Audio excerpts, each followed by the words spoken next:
Сәлем балақай, Дара каналына қош келдің. Бүгін біз пішіндерді үйренеміз. Бұл пішіннің атауы шеңбер. Шеңбер фигурасына сәйкес келеді сағат және доп. Ал сен қандай заттарды білесің? Келесі пішіннің атауы үшбұрыш. Үйлердің төбелері де үшбұрышты болып келеді. Ал сен қандай үшбұрышты заттарды білесің? Келесі қызықты пішін шаршы. Жастықта шаршы пішінді болып келеді. Ал сен шаршы түрінде қандай заттарды білесің? Келесі қызықты пішін ол тік төртбұрыш. Мына суретте көргеніндей шкафтардың да, кітаптардың да пішіні тік төртбұрыш. Қандай заттарды білесің бұл пішінге ұқсайтын?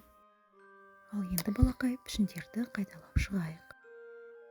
Балақай, бұл қандай пішін? Қалай ойлайсың?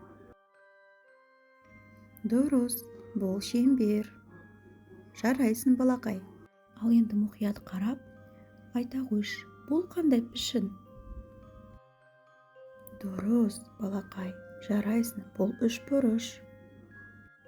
Бұл суреттегі пішіннің төрт бұрышы бар. Бұл қандай пішін екен, балақай? Жарайсың, бұл да дұрыс. Бұл шаршы. Ал енді соңғы пішінді табайық, балапан. Жарайсың, балапан. Бұл тік төртбұрыш. Назарыңа рахмет, балапан. Келесі кездескенше дейін қош сау бол.